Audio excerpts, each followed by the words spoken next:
Okay, so we will call the December 11th meeting of the Circulation ILL Advisory Group to order at 9:35 a.m. So I'll just do a quick roll call here. Julie is Yes. present. Excellent. Rosa is not able to join us today. Louise? Here. Maggie? Yes. Rosalie? She's here. I see you're muted. I was muted. Erin? Yes. And Lori? Yep. Yay. Okay, fantastic. And then we have some guests here, which is always very exciting. Karen Bolton is here. You didn't call my name. Yes, we've got, so for guests, I have down Karen Bolton from Fremont, Nina from Cary, Sophia From Prospect Heights. There we go. And let's see, Cindy from Niles. Yeah. And Rachel from CCS and Deborah from CCS. So thanks for joining us, guys.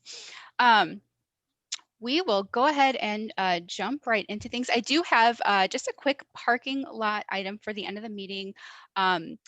Just a brief discussion for those who are closed, if there's any, if you allow computer use and how you manage that. So we'll have a couple minutes at the end to chat about that. But let's jump in to the missing part check-in and notices. So I am, I'm going to share my screen because I've just got a short presentation to kind of walk through the process. So let me get started with that. Slideshow and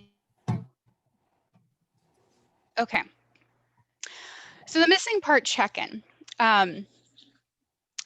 This is a check-in mode that was previously only available in the staff client. And with our last software upgrade to version 6.5, it's now available in Leap. The purpose of this mode is to, and let me make sure, the purpose of this mode is to help streamline the process when you discover an item has a missing part. So for example, a CD missing an audiobook or a CD audiobook missing a disc. And when you check in an item using this mode, there's a couple things that happen. The first thing is the item status changes to claim missing parts. A block is additionally added to the item, and the item block it just says item has missing parts. The item is then claimed on the patron's record. So the item is counted as one of their claimed items, and it's either going to be claimed on either the current patron if the item is checked out, or if the item is already has a status of available, so it's previously been checked in, it's going to add that claim to the previous patron's account. And then finally, a missing part notice is generated for the person.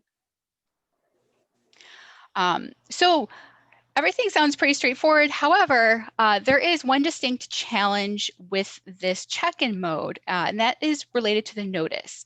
And that's because the notice is issued from the transacting or the checkout library, not the library that checks the item in. So for the majority of items, the checkout and the check-in libraries are going to be one and the same.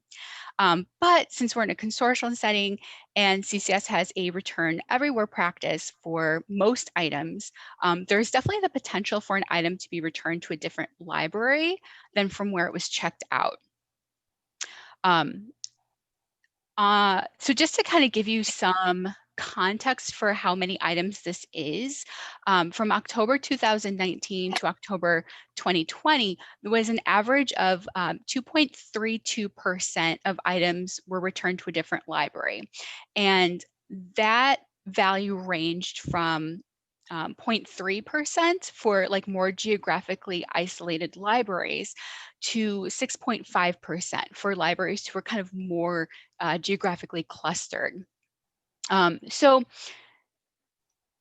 because of this quirk with notices, how we set up the missing part notice will impact workflow. And what I'm really interested in is a recommendation from the advisory group on the preferred way to set up notices, which will then inform the workflow, and then we can take that to the technical group for approval. So I'm just going to real quick, I've got some examples of what the notice looks like, and for some reason it's showing up blurry for me, and I apologize for that. But I've got a sample here for an email notice. And at the bottom, hopefully you can see this, there is a note that staff can add. And this note will appear on an email notice and a print notice. So even if this item was returned to a different library, you can use the note to indicate that it was returned to a specific library, and exactly, you can also specify what part was missing. The challenge is that with the phone notice and with the text notice, it does not include a note. It's just going to be just kind of your basic text that will be sent or read out to the patron. So we kind of lose that with the phone and the text notices. Stop me at any time if anyone has questions or comments. We figure there's two options here. I'm going to walk through both options for notice setup and what that means for the actual workflow. Our first notice is that we turn the notice on for all libraries. So what this means is that any item scanned using the missing part notice will generate, or I'm sorry, missing part mode will generate a notice no matter where it was checked in at. So, even if something is returned to Indian Trails and it was checked out at Prospect Heights, Indian Trails scans the item, but the notice will still get sent because that notice is turned on for Prospect Heights. Because of this, notices will have a shared language.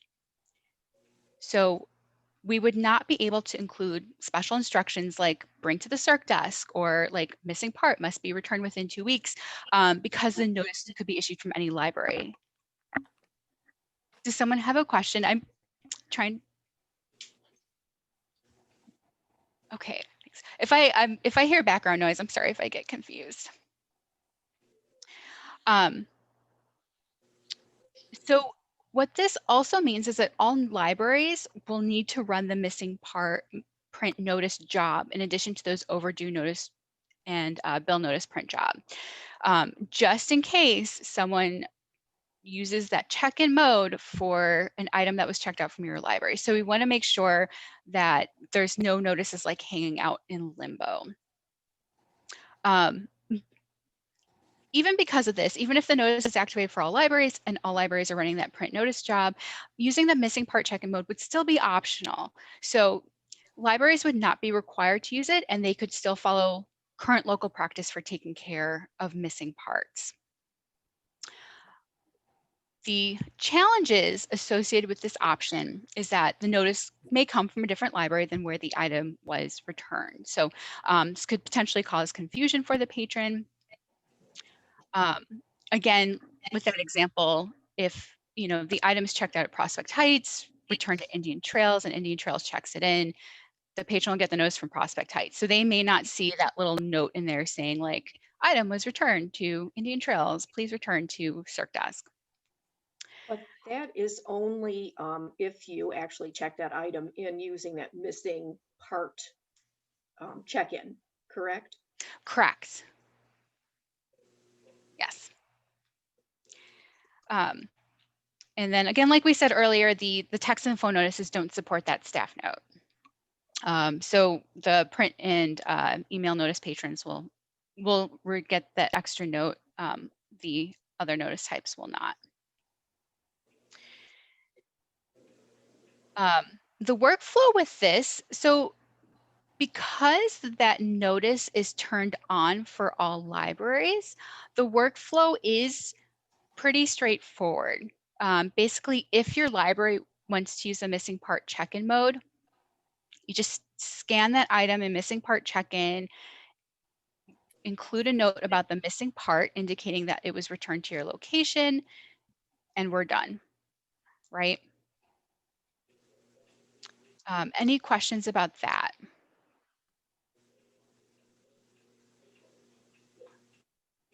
Nico, I have a question, not sort of about this, but that'll only be the one, because it's basically going into claims. The patron, other than that one notice, will not see that. They won't see it on their account. They'll never get a second notice. It won't go into bills. It won't. Is that accurate? I'm blanking on if and Deborah, pop in here if you remember. I'm blanking on, I believe the item will appear in their PAC account. I might have to test that. But you are correct though. This is like the one and done. So they won't receive like a follow-up claim notice. And it will not go into build status until the library marks it as build. Oh, sorry, that's my dog. I'll come back in a minute. Okay.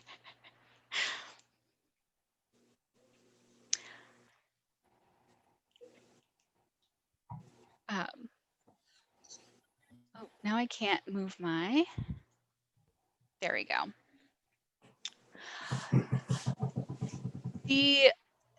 So that was the first option for notices. The second option is that, oh, Just a question. yeah. Sorry, she stopped barking now. Sorry. My question is about it says where is it, my notes? It's a block and notify.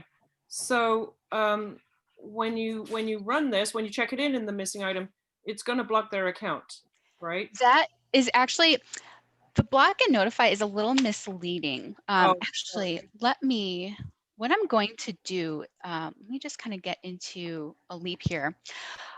So what it means when it says block and notify, it's adding a block to the item record and not the patron record. Yeah. Okay. Thank you. Got it. No, trust me, that's exactly what I thought when I first saw the block and notify. And for the longest time, I was like, where is this patron block? But it's actually just the item block. Let me show you real quick what it looks like. And I will chime in, I do not see the missing part claim on my account in PAC. I just did a test, so it does not appear to me in the catalog. Thank you for confirming that, because I was going the opposite route. Okay, so once the item is claimed, it does not appear. Once the item is checked in on the missing part, it does not appear on the patron's PAC, and it will send a one and done notice, and staff do have to mark it missing manually. If there's a hold on the item and you check it in through the missing part, what happens to that hold? If there are other eligible items tied to that bib record, requests will get pushed out to those other libraries. If this is the only item on that bib, and so there's nothing else in the system that can fill it, I believe the request will move into unfillable status. I have another question. Yeah. So it's being checked in the missing, what is it, missing part thing? Yeah. When you say checked in, is it still going to be listed on the patron's record? As a claimed item. Oh. So it's no longer on their checked out, their list of checkouts. Okay. Let me actually, okay, so I've got. So how will we hold them responsible then? That is a good question.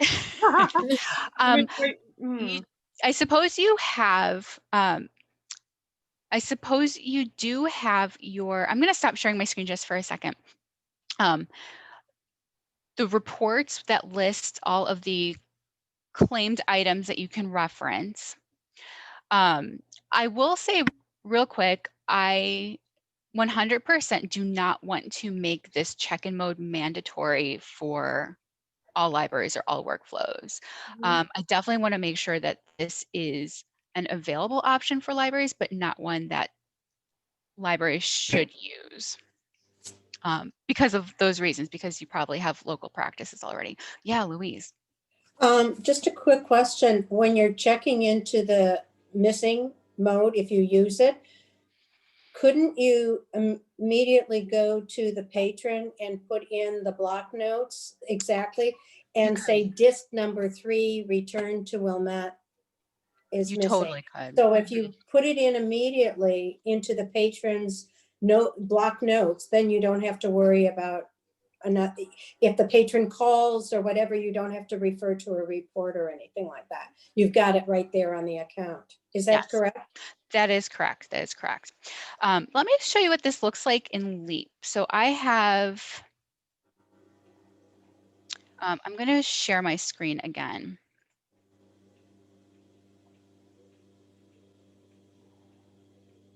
Okay, so I have my patron in Leap, and they have this audiobook that's checked out. And let's say they return it to the library, and it's missing a disc. So when I go into check-in, this is how missing part works. So if you want to use the missing part check-in mode, you'll head over to this missing part tab and scan the item. And then this dialog box will pop up. So the option is missing part, block, and notify. So again, it adds that block to the item record, and it uses whatever note you put in here as that note at the bottom of the notice. So, gosh, I've got too many tabs. So if I say, returned to Wilmette Public Library, missing disc number 3. And I'll say, okay. So what happens now? I'm going to click into my item record. So when we talk about the block, this is the block that's added. It's a system block. Item has missing parts. So whenever that item is scanned, that block will pop up. So if somehow this moves away from like your problem shelf area and someone tries checking it out again, they will see that block. Let me find my patron record. On the patron record, so you see there's no blocks that are automatically added to the patron record. So staff could manually add their own block or own note to it. The item is no longer appears on the list of checkouts, but it does appear in the list of claims as a claim missing parts. And it is counting towards my current claims. So that's kind of what it looks like. Can you declare, could you declare like law, can you bill from here? Like if you click on, yeah, you could. You can. Yeah, all right. And you can also charge like a specific amount. So for example, if your library only charges like, I don't know, $5 for a missing CD, you can just charge, whatever abbreviated amount you want right from this area too.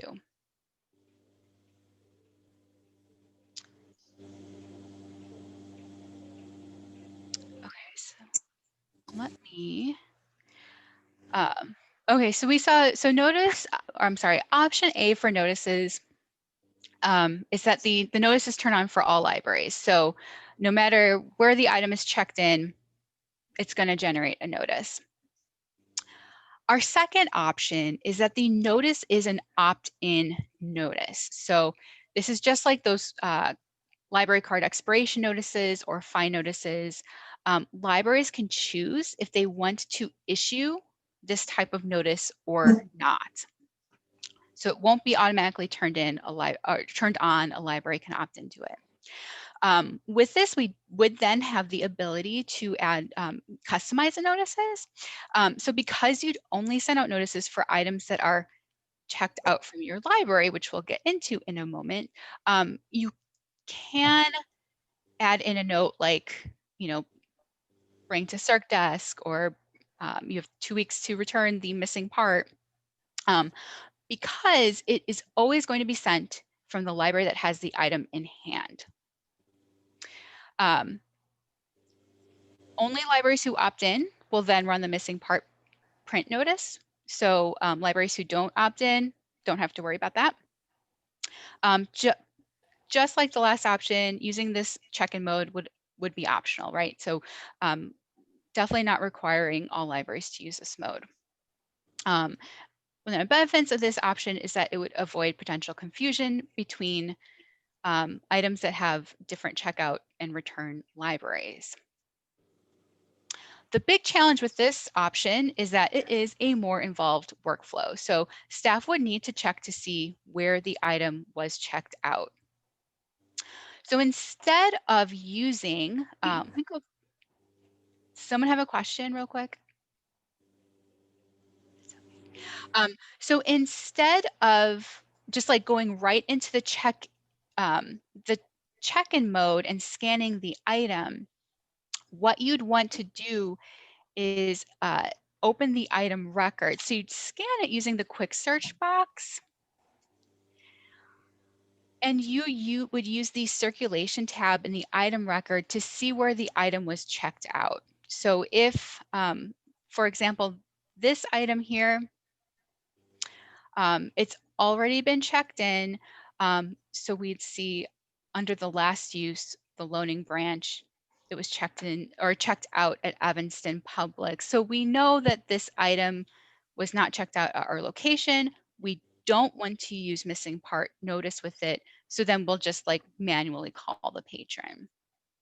Anything that was checked out at your location, you would then have the option of using the missing part notice, because then it would generate a notice from your location.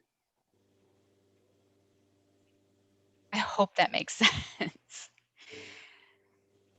So that is a lot to digest, because this is something that we haven't used in LEAP before. So we're kind of starting from scratch here with both workflow and the notice setup. So I definitely, if you have any questions, or if you kind of want to see the process again, we can review that right now.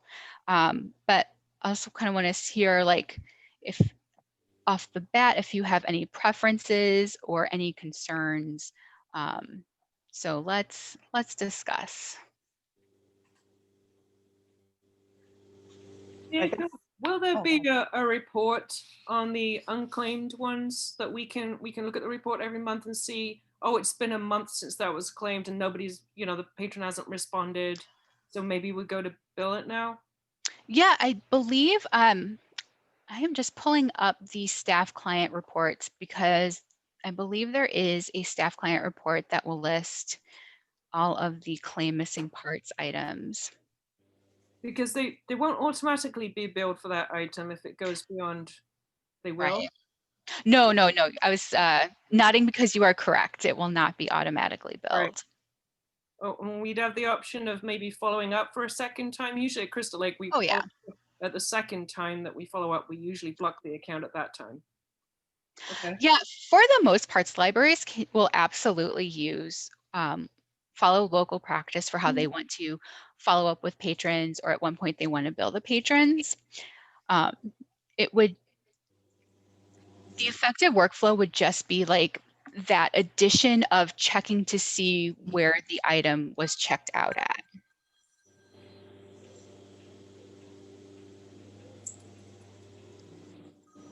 And I am trying to. I have one question. Yeah, please, please. Excuse me. How effective is this process going to be if everyone doesn't opt in? If it's only a partial opting in?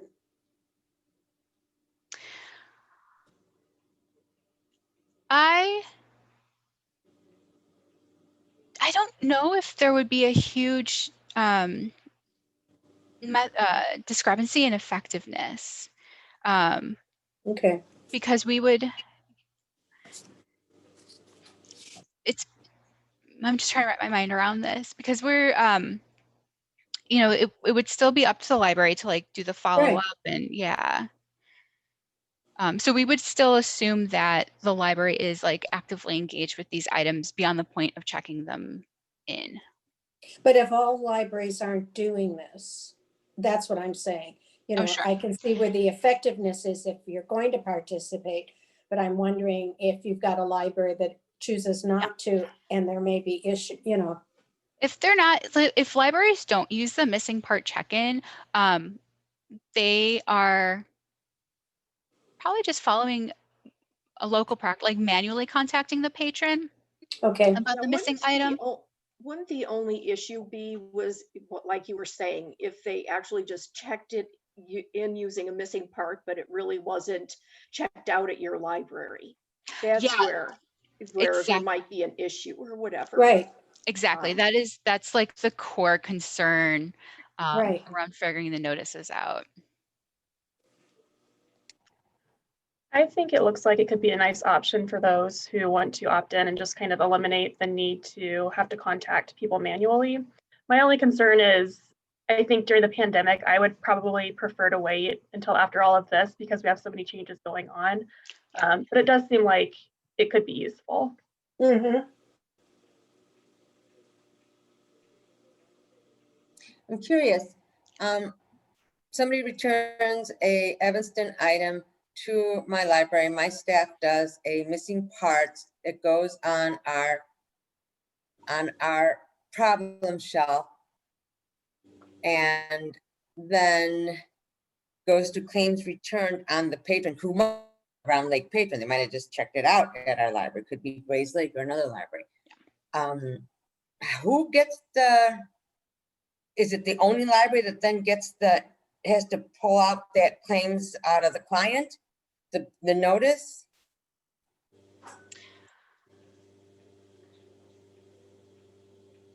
I believe so. I'm going to mark that question as pending because I want to do a little more testing with the reports. That's a really good question.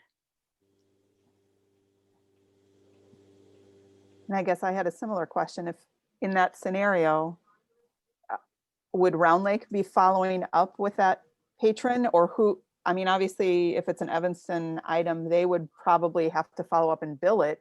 And we might have different practices as far as, I believe Crystal Lake just said they do it after the second contact. We would not bill anybody after the second contact. So I don't know, how would that all work? Well, no, I mean, we block the account after the second contact. I see. Yeah, we don't block the account ever until we bill it. And am I correct though that according to what we've already gone through with all, and I don't want to get confused right now, but if it's sitting at my library, an Evanston item with a missing part, regardless of where it was checked out, I follow my local practices that I use for libraries, and we don't send money back and forth anymore. So it's just like a matter of a notification. So if that person That is returns the item, that's great. Well, but if there's something else, then we just follow our local practice, what we do. Am I correct? that's correct. That's correct.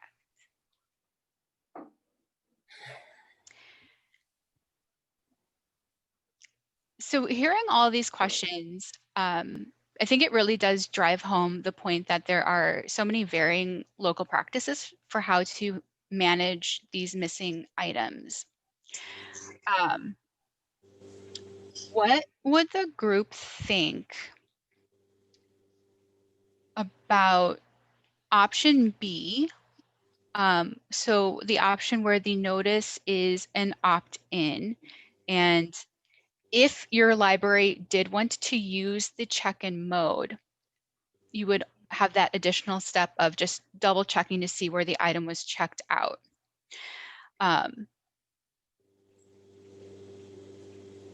That would allow, that would just make sure that it's for libraries who use the missing part check-in, the only notices being sent are for items that are checked out from your library. So it cuts out that inter CCS,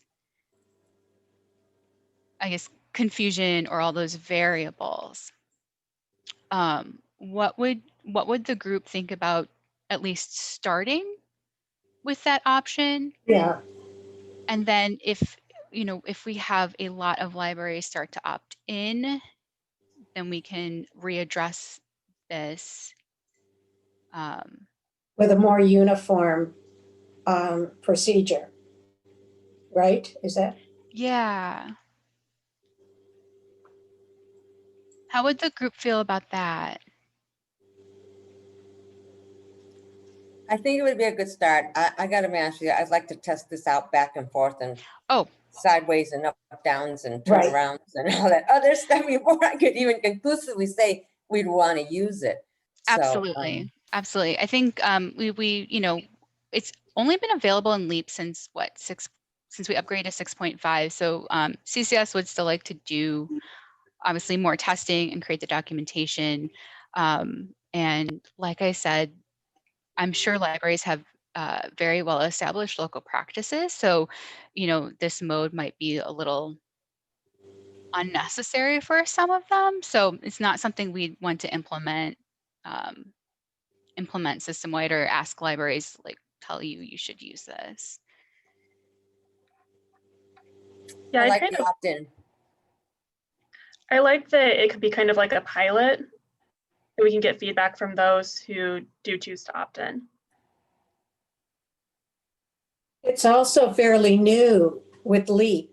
So there may be things that are within the programming that we don't even, or they don't even know yet Yeah, are involved. So, right? absolutely. We always, I know I see Deborah laughing because we always find those little surprises.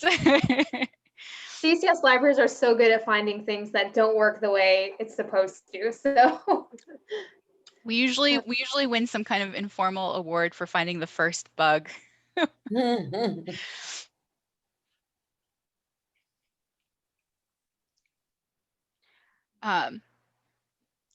so any other questions oh my gosh, questions or comments?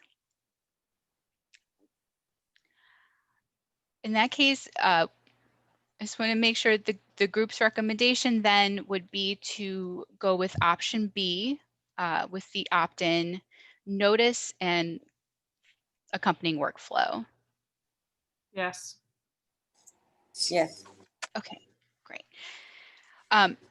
So I'm going to do a little more research. Maggie, I'm going to do some research on how these items appear in reports. We will get some documentation together and probably introduce this to the technical group just so the libraries can start playing around with it, or if there are some libraries who want to adapt it and see what it looks like. So, okay. Thank So you. you'll let us know when it's ready to be tested, right? Yeah. Oh, you can start testing it. Oh, we can start testing now, Right and I now. would be able to see the on the staff client. Yes. Okay. I will send after the meeting. I will send instructions to the group if you want to test in our training database. Right now, the notice type is not turned on in the production database. Okay. Yes. Oh well, I guess you can still play around in the production database. Just notices won't be sent. Couldn't we play around with it in the production and then put a notice in the patron's account just Yeah. as backup, that would seem to me, at least you haven't lost that information. Yes, absolutely. I'm just writing a note here. And the patron's name account comes up right away as you've checked it in. It's on the far right, so you just click that on. Funny you mentioned that. There's actually a bug related to that. Oh, really? What is Thank that? you for bringing it's- that up because we were playing with it and found that problem and I was freaking out because I was like, Yeah. why is this? Yeah. No, I think someone from Palatine discovered that bug. It is fixed in the next release, so it will be temporary, but it has a habit of pulling up. I think it's the like previous patron, so you can't always rely on that check-in screen to show you who the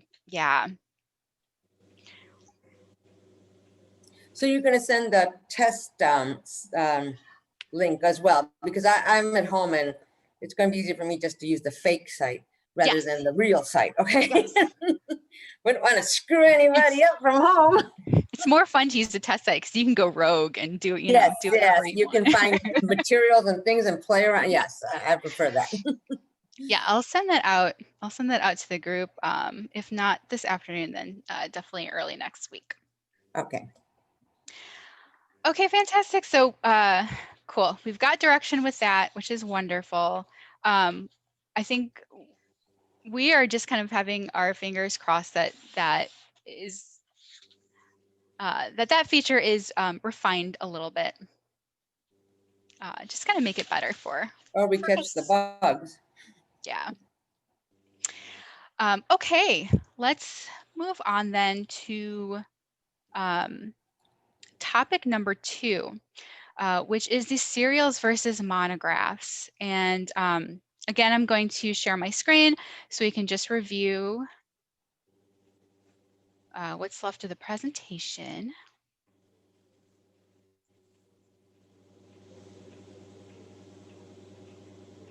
Okay. Items cataloged as serials versus monographs. So just a background here. A couple years ago, the catalogers changed the way that certain records were cataloged. So these are records that contain multiple editions on the same bibliographic entry. So the example we keep going back to is the Guinness World Records. Before the change, they were cataloged as serials. And what this means is that it was just something in the item record that was coded as a serial versus coded as a monograph. After the change, they were then cataloged or coded as monographs. And what this did, I think I have a chat.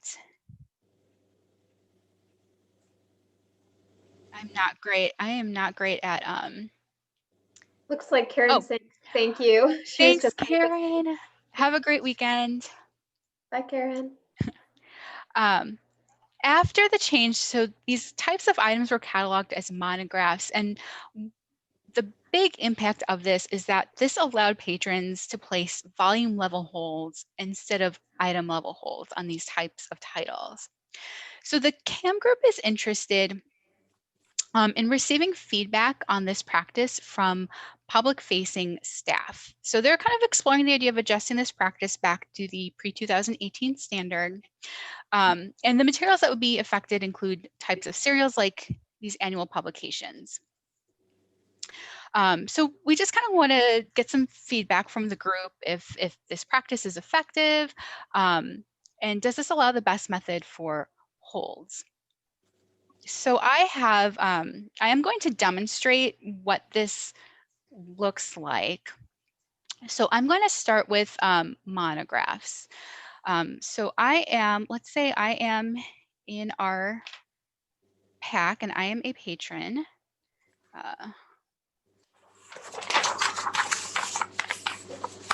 Oh dear.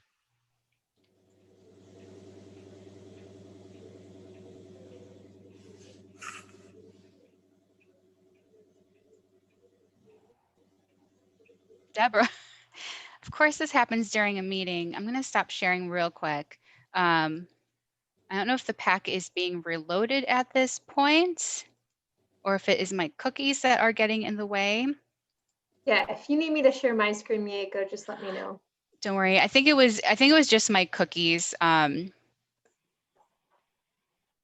now I'm able to get on. Let me reshare my screen again.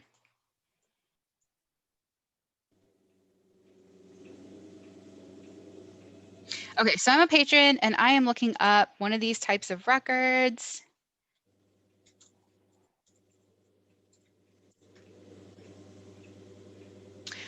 So this is what the record cataloged as a monograph looks like for the patron. What they see here is that the format is listed as a book. The cover icon will generally pull in whatever icon is available for the most recent publication. So in this case, the most recent publication is the 2021 edition. However, the publication date that appears underneath the icon is the earliest publication date. So I know, I think one of the concerns from CAM was that this date could be potentially confusing or misleading for patrons. When you click on Find It, you do see that the edition is listed next to the call number. So you can see by library what editions are available. And then when I select Place Hold, it is going to instruct me to request a specific volume. So the patron will then have to decide which edition they want to place a hold on and click the Place Request button. This places a volume level hold. So any copy that lists that edition will be eligible to fill the hold. Let me jump over to Leap real quick so I can show you what the staff member sees.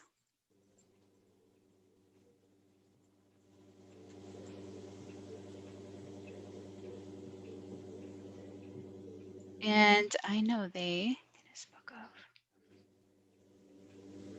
adjusted their title here, and I always go for what the old one is. There we go. So what the staff member sees, so this is that same record. So they see the format is a book. They see that there's like all the linked copies from all the different volumes. And just like in the pack, the publication date is going to be reflect the earliest date on that record. When staff go to place a hold here,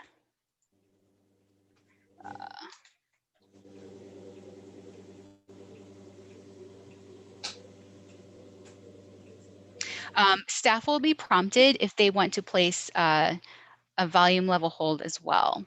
Oh no, first available. So I can say 2019, and any 2019 that is eligible will fill my hold. So that's what it looks like as a monograph. In the training database, we have this example cataloged as a serial. So I can show you what it looks like as a serial. So let me, Guinness records, do my same search again.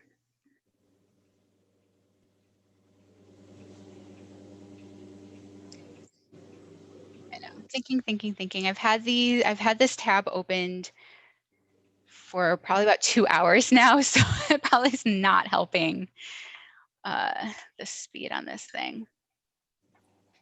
There we go, good. So when it's cataloged as a serial, there it is. The format will say serial. It will still have the most recent cover image that's available. The publication date is no longer available under the icon. I'm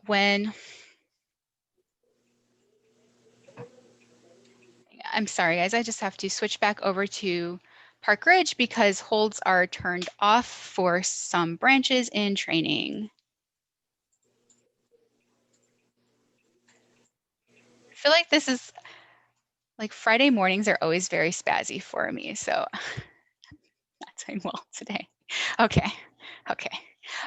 When the user clicks find it, it looks exactly the same as it does with the monograph. It has that volume information next to the call number. Thanks, Aaron. And the big difference here is that when the patron clicks place hold, they're prompted to select an individual issue. So when it's cataloged as a serial, it places an item level hold and not a volume level hold. So if I select the Park Ridge 2019, it's only going to be the Park Ridge 2019 that fills my hold.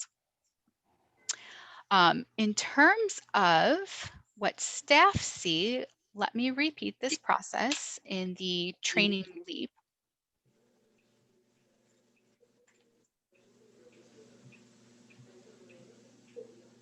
I'm going to locate.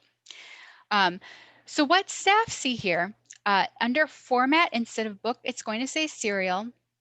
Under publication date, it will still reflect the earliest date that's tied to that bib record. When staff go to place a hold, open my record, it will prompt staff, oh goodness. There you go. It will prompt staff to request any item or request a specific item. Again, when staff place the hold, it will be an item level hold. Okay, so that is that. So again, yes.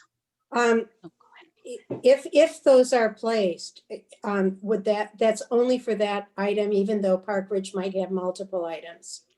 Correct. But you know what you can do, which I've worked around, and I'm sure other people have done it, is I just place copy holds on all of the ones that are 2019 and then create a group.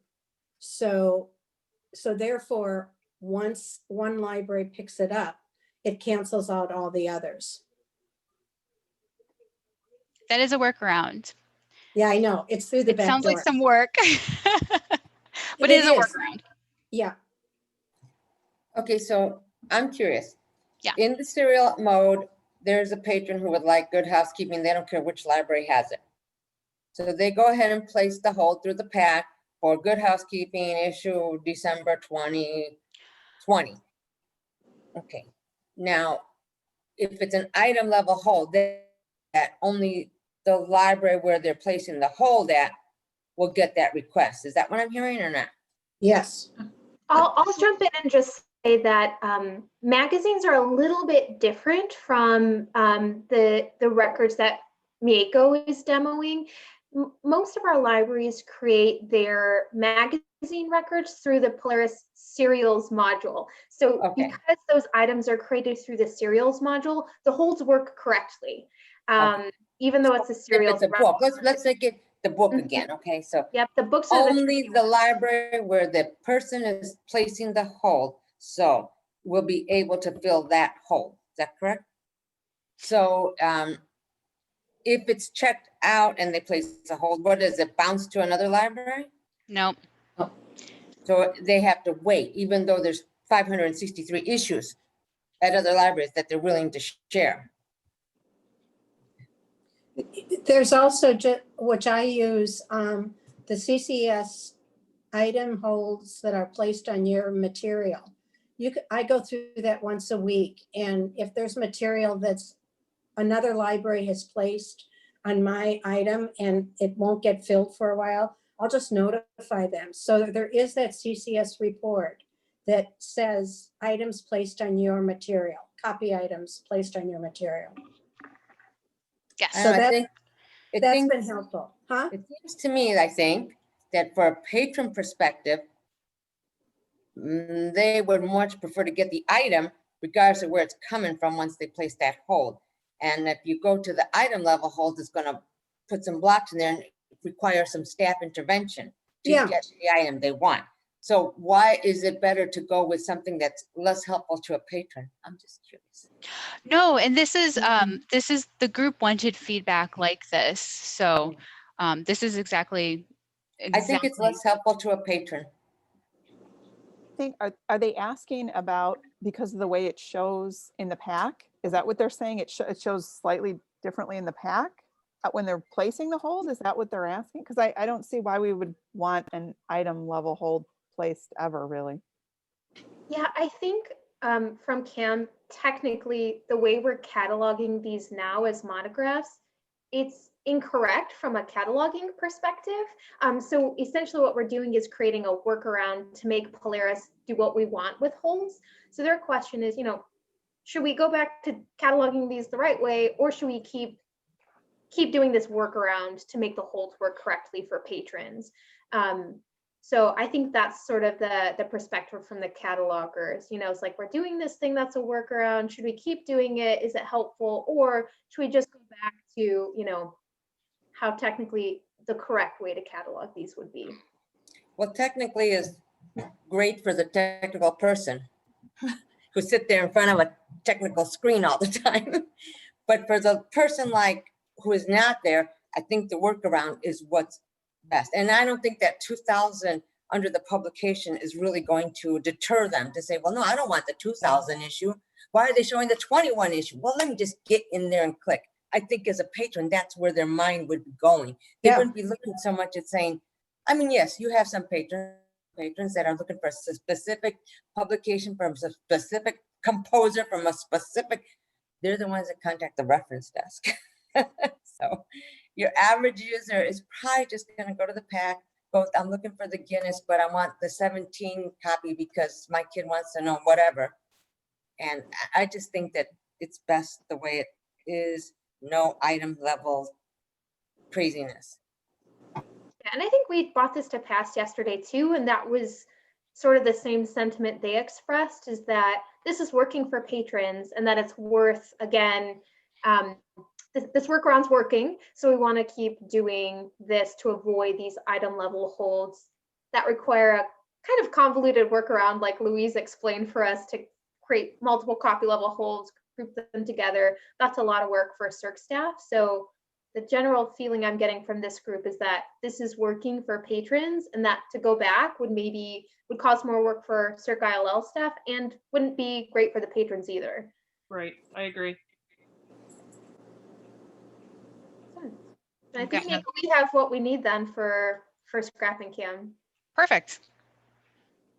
Thanks, guys. Consensus is so easy with this group. Everyone's just on top of it. Okay, moving right along then to our last couple topics, which should be pretty short topics. So we shouldn't be here too much longer, guys. I'm going to share my screen once more. So the next topic is on card expiration reminder notices, library card expiration notices. So I know, the previous advisory group meeting we had a lot of discussion around custom versus standardized notices. At that time, we did not address this type of notice. Our discussion focused pretty much entirely around overdue and bill notices. So real quick about the library card expiration notices, this is an optional notice. So not all locations will use this. Your library may not. It just kind of reminds the patron, say, hey, your library card is expiring soon. Make sure to renew it. So this one is only issued via email with an additional text if the patron has that option selected in their record. It's not issued for patrons who have a phone notice preference or print notice preference. It's like those your items are coming due kind of reminders. They're only sent via email. And it's also sent 31 days before the patron's card expires. So this is what the notice text looks like. The email body says your library card will expire in 31 days. Visit the library with proof of residency to renew your account. Now, CCS has received several requests to customize the notice to inform patrons of contact list renewal opportunities, like links to online renewal forms or links to resources where patrons submit proof of residency. So CCS is comfortable allowing this notice to be customized, whereas the overdue and bill notice practice is really standard throughout the system. I feel like this notice kind of falls into line with the hold notice that we discussed last time.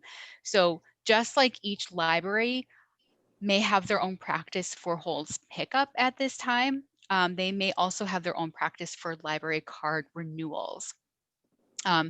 So this topic was also briefly discussed at the past technical group yesterday, and they are supportive of allowing customization. And the only caution it sounds like they had was that making sure text notices didn't get cut off too much. So just making sure that libraries still keep that notice brief. So the question for discussion is, should CCS offer customization for library card expiration notices at this time? And I will stop sharing my screen so we can discuss. I'm Yes. curious how much time it takes CCS to create the customizations. It depends.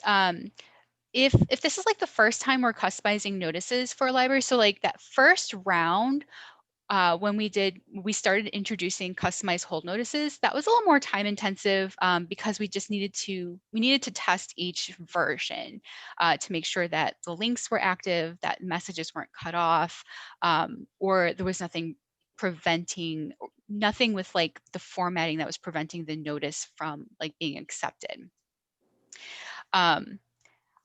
Now that we kind of have things in place, it's a little more streamlined. So, if you already have like a custom hold message in place, but you just need to like edit the text a little bit, like you just need to change up the hours, that's a very quick process for us.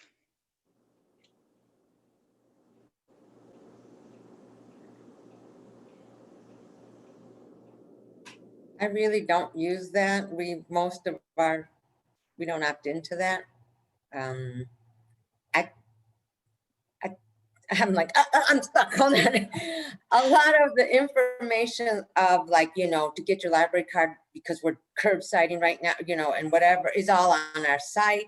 There's a lot of push from publicity to get that information out. So I don't think I would myself, if I did use this option, would need to add, by the way, if your card's expiring, you hit this link or that link. I would put down, call me. Okay, or check the website. That's my only opinion on this. Okay, so as far as customization goes, I think whoever uses it, run with it if it's easy for CCS. I don't know. Yeah, I think at least for us, I mean, it's pretty standard. It's not like we're having to change things to point out like a location for a hold or anything like that. Have you received requests for it? We have, I think in the past, gosh, was it the past 3 weeks or so, we've received 2 requests.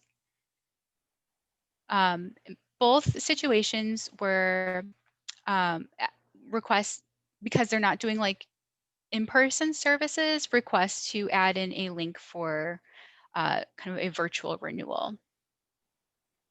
I think that makes sense. It might be helpful, like, to see, I'm guessing, okay, because I don't have any renovations going on, all right? But if somebody were to have like some situations where, there's like nobody answering the phone or whatever, that type of thing. So, yeah, thank you.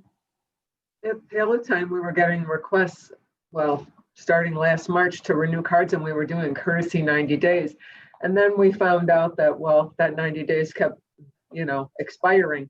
So we did go a year, anybody who calls, and then Mayako and Deborah batch renewed anybody that was going to expire November 1st till next May for a year from me. So, but I know we opted into this service, and I, at this point, don't see any need for customization, because I really haven't had the experience yet on any feedback on how it works, because we've been in a pandemic. So Yeah, I have to do that too, because I did one for the expirations, but I think I screwed it up. So I'm gonna have to request another one. No. We don't I use, also, we wouldn't use it either. And we have a drive-through. So we're doing our renewals basically the same way that we were before. It's still contactless. They just hold up their driver's license and we do it. So we wouldn't use it, but I mean, if other people need to, and it's not a big issue for CCS, I don't see why we couldn't.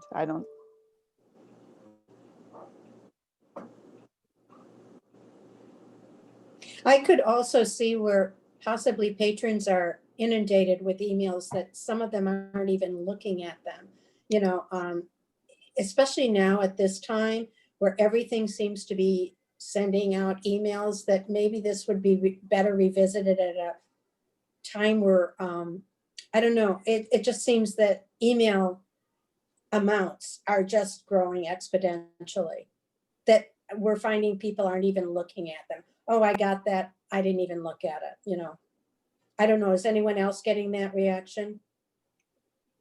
Nope. Oh, I see a Oh. big nod from Nina.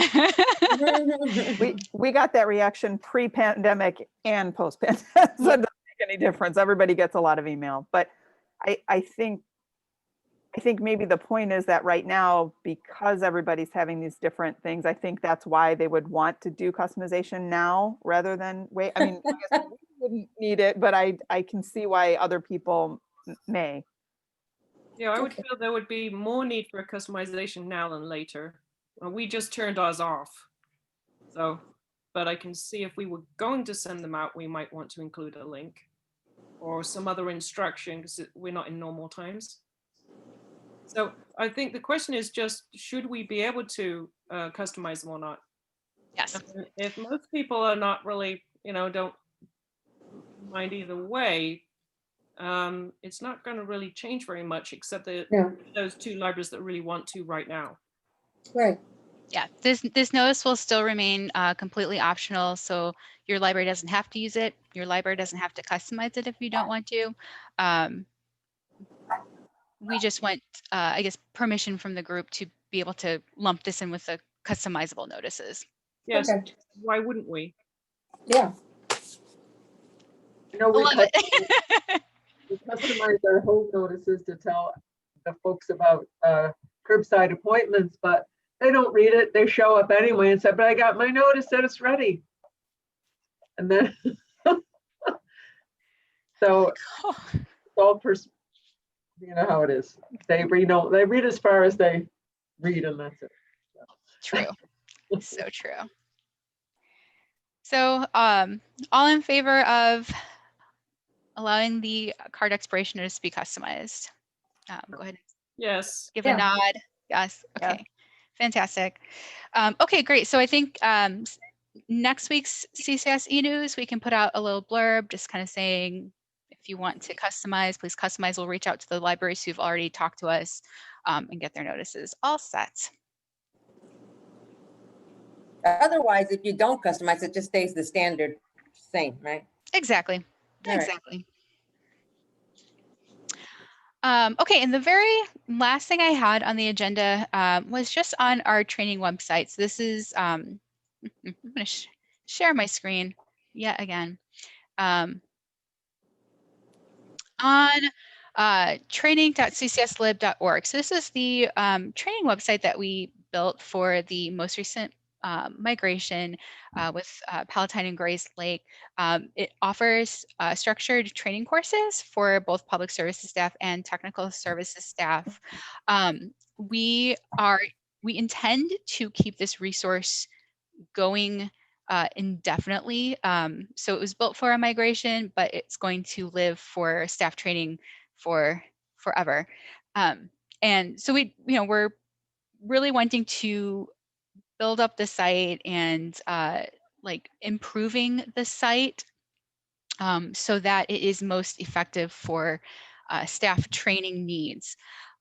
So just some very general questions they had, just wanting to see if anyone had topics that they wanted to throw out that would be very helpful to include when training your staff. If there are certain types of online learning activities that you find particularly effective. So right now, what we have up on there are things like videos, PDF handouts, click-through simulations, and then also like independent activities that staff can print out and kind of go through LEAP or the staff client on their own. And if there's any like specific suggestions you have that the content could be improved, like if you think that the videos should be, should be shorter, or if like the staff really like those independent activities, so have more of those. So, just have a very, I think, unstructured discussion request, just seeing what feedback staff may have. I know a good topic right now. Yeah. How can staff prepare to go fines free? Do you have it Ooh. on there? Ooh. Not Nope. on there. Are you going find free round Lake? Tell us more. We are going fines free, and your next bulk wave in January. You don't by any chance have a date, do you? Besides January 21. That's a good good note, because I'll check in with Rebecca and see. We've said January, but I haven't heard a specific date from her, so that's exciting. That would be good, because we are looking at between the date that the bulk wave goes through and publicity, because we're gonna lapse it out by at least a month. So that's kind of hopeful, helpful to us, but that would be great if you could get that out there next. If not, I'm gonna be bugging you anyway, because I'd like to know how to prepare and what I need to prepare to clean up for fines free, and the database as far as purging patrons that haven't been there, because I'm sure you all have very nice data patron, but mine go back to 2002. I have people in there from 2002 who are probably out of this country or expired themselves, and I need to clean that up. So those are, what stops something from getting purged? For like the expiration, I'm assuming it's still after 3 years of an expired card, what blocks it from being purged? Those kinds of questions, to clean up the data of your patrons. So That's good. Well, congratulations on. Thank you, I think. I think. You're gonna love it. I'm sure that, once I think it's the cleanup that's kind of daunting to me a little bit. So anyway, luckily I have a group that's going to do it all. This is slightly off topic, but how many libraries are still charging overdue fines? Glencoe is also going fine free in January, so I think they will be our 22nd fine free library, 22nd or 23rd. So I think then with Round Lake also going to make the change. We have only like five or six that are still charging. Park Ridge is doing a fine free trial for 6 months through April, and at the end of that, their board will decide if they want to permanently be fine free. So the hope, of course, I think, is that they'll make that decision after their trial. But yeah, we only have a very small number. So I think I counted, I think 15 CCS libraries have went fine free this year. So exciting. It's very exciting. But also just kind of getting back on topic, I'm personally finding the training website to be extremely helpful, especially in terms of allowing staff to watch these remotely. Good. The training exercises that you can print out and then just do on your own. I find those are excellent for training and for me, because rather than watching a video or something else or reading through the manual, I'm actually acting as if I were doing something for a patron. So it's been extremely helpful. Oh, the good. independent exercises. Okay, cool. So those are effective method for good. Okay, I'll make a note of that. I agree that I think you retain it and do better when you're hands-on. Mm-hmm. Yeah, I agree with all of you. I need all methods of training for myself. I like to watch things, and then I like to review it in print, and you capture it a lot better that way. We're planning to use it heavily in January and February while we're closed. Ah, And especially we realized that by the time we open again, it'll have been a year. So we're so worried about the people who have forgotten how to do anything. man, that's so crazy. Yes. I don't know if Nina and Maggie probably remember this, but you guys were at the CCS office for a meeting like that last day Yes. before everything shut down. It was this group, right? It was. I remember, yes, we were the last group there. I It was remember that. Friday the 13th, Friday, March 13th. Mhm. Was it? I Yeah. was so looking forward to coming, but then at the last minute, I That's just said right. that we didn't advise it. Yeah, that's right, because of everything that was happening. Oh my goodness. And that was the last day CCS staff were in the office. And I remember just talking to you guys being like, oh, who's closing? And some of you were like, oh, we're not closing. Like an hour later, we were. Little did we all Yeah, know.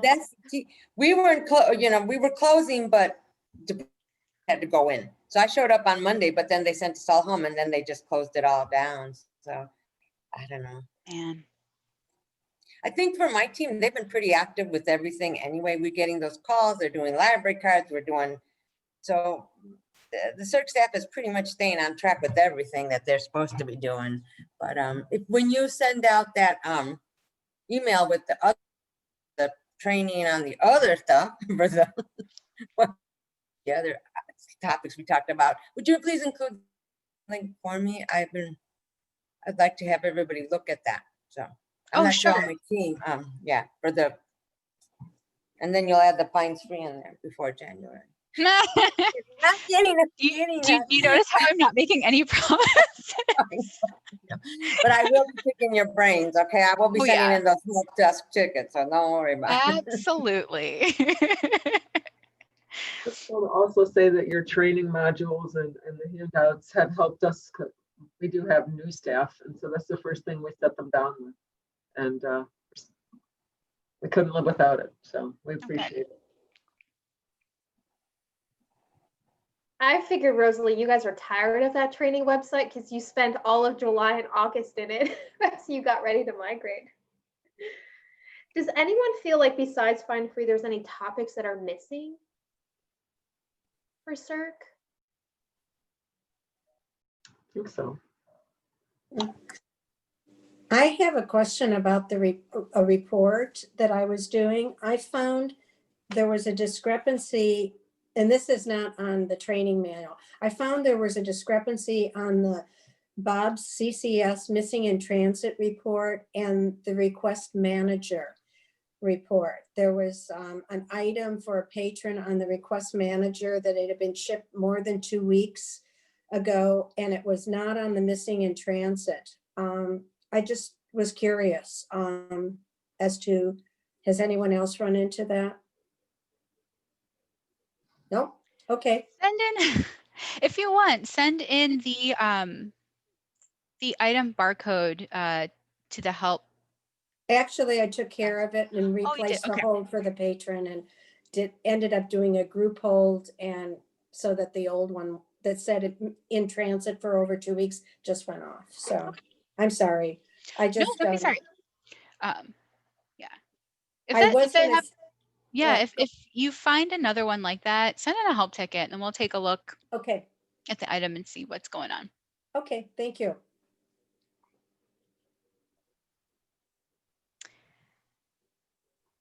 Well, it's like I said, we are that training site is going to be kind of like a living document. So we will just be adding and updating content, especially as Polaris adds new features to LEAP. So if you, as you are like onboarding new staff or working with your staff, if you do find that there is something that would be helpful, send it in so we can get that on the docket.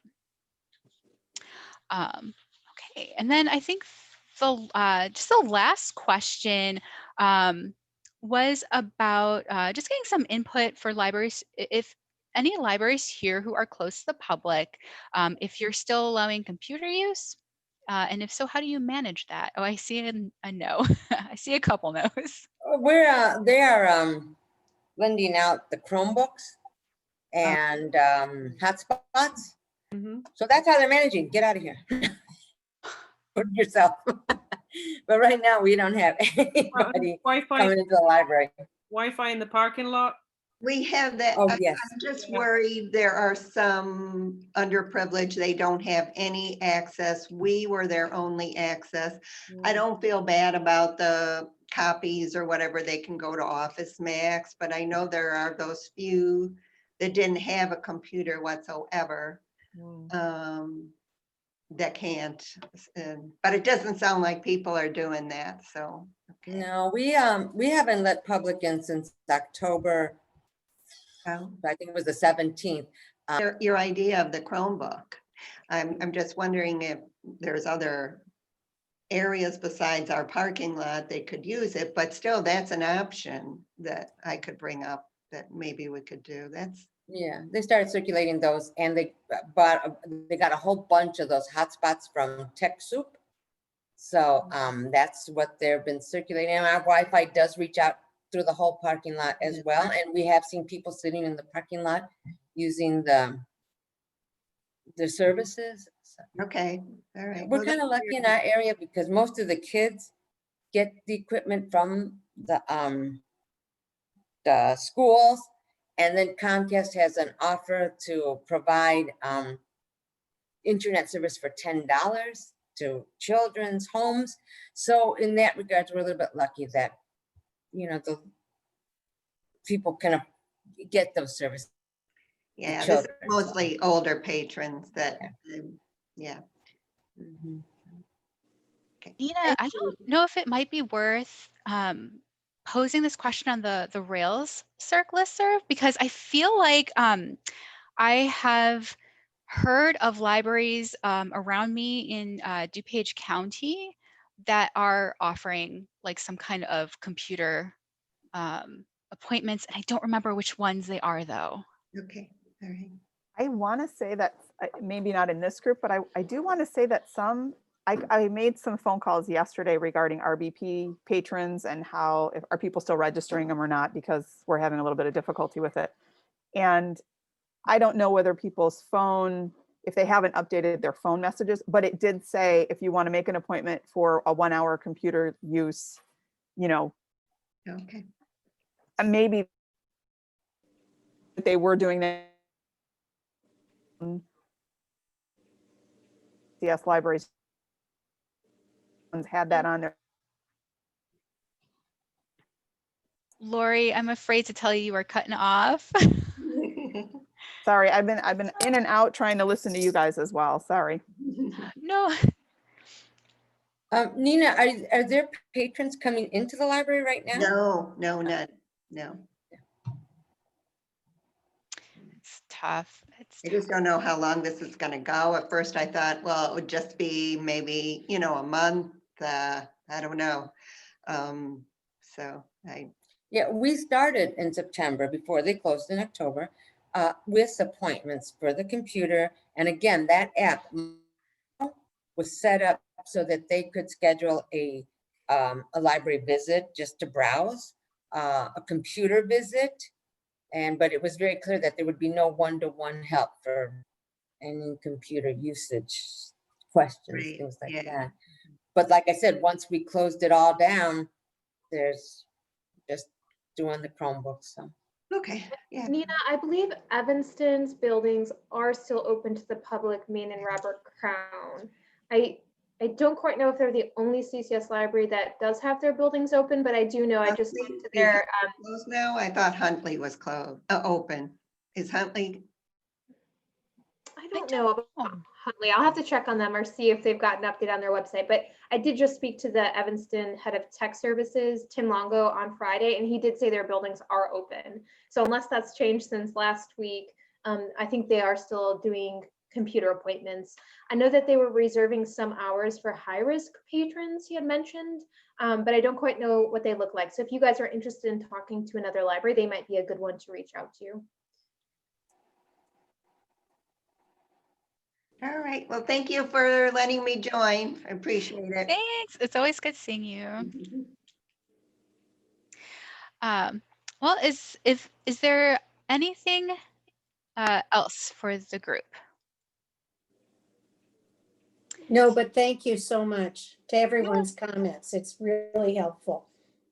It is. It's wonderful getting everyone. So I'm just gonna say it's 10:56 on my clock. So I'm gonna say we're ending the meeting at 10:56 a.m. I'm going to stop the recording